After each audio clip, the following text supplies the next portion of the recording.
मेरे YouTube channel math solution में आपका स्वागत है।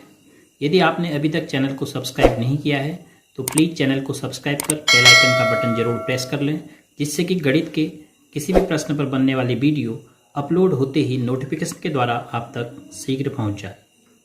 कक्षा 7 के विद्यार्थियों का आज की ऑनलाइन कक्षा में स्वागत है।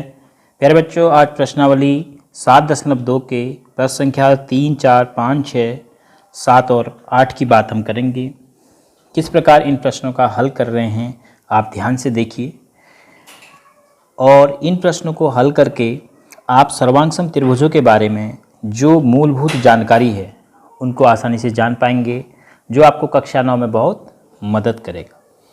प्रश्न संख्या 3 है, आपको त्रिभुज AMP और त्रिभुज AMQ दर्शाना है, सर्वांगसम दर्शाना है।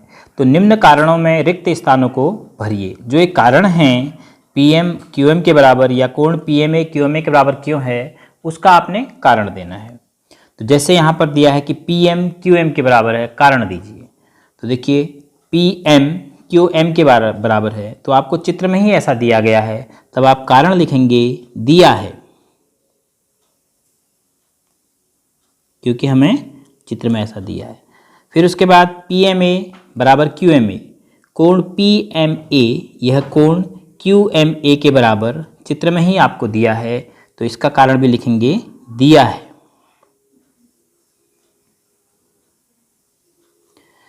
फिर उसके बाद AM बराबर AM, AM के ही बराबर है। ऐसा क्यों? क्योंकि देखो AM जितनी लंबाई का रेखाखंड है वह दोनों त्रिभुजों में शामिल है। तो जब कोई एक ही वस्तु, एक ही चीज दो जगह शामिल होती है, तब हम उस वस्तु को कहते हैं उभयनिष्ठ। उभयनिष्ठ का मतलब दोनों तरफ शामिल है। तो AM बराबर AM, उसका कारण क्या है? उभयनिष्ठ। ऐसा दिया नहीं है, हम चित्र को देखकर समझ गए हैं कि AM दोनों त्रिभुजों में शामिल है, तो इसलिए हम कहेंगे AM को उभयनिष्ठ। तो त्रिभुज AMP त्रिभुज AMQ के सर्वांगसम हो गया किस नियम से? वह प्रतिबंध हमने लिखना होगा। तो देखो यह भुजा इसके बराबर है, AM दोनों में उभयनिष्ठ है और बराबर भुजाओं के बीच के कोण बराबर हैं। तो SAS सर्वांग समता प्रतिबंध, तो आप लिखेंगे SAS प्रतिबंध।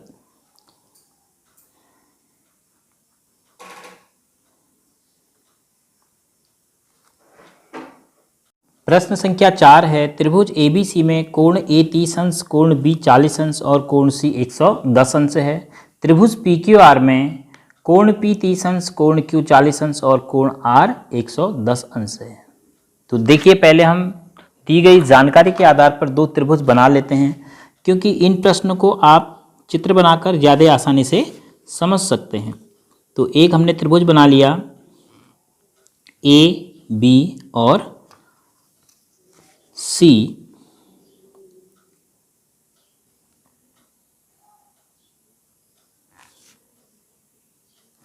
हमें इस त्रिभुज के 3 कोण पता हैं, और दूसरा त्रिभुज बना लेते हैं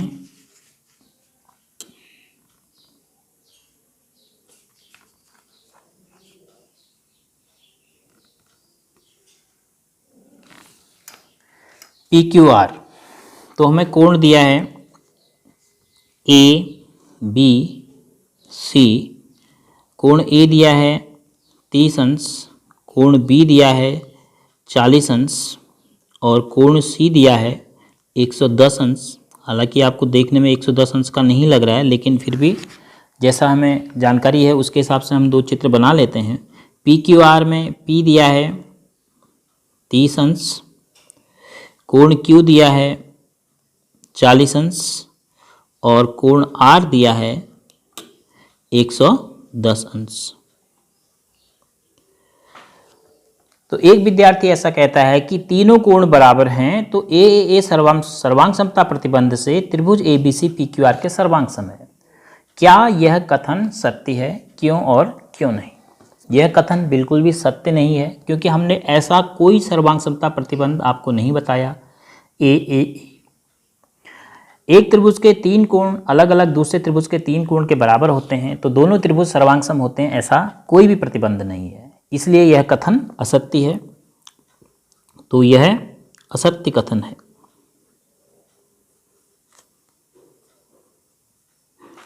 क्यों?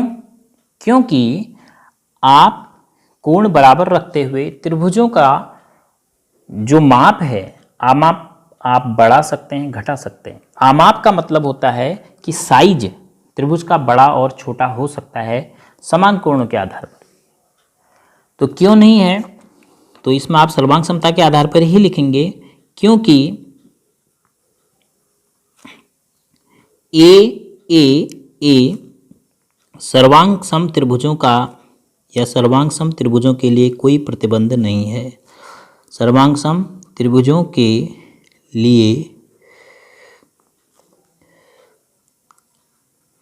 कोई प्रतिबंध नहीं है।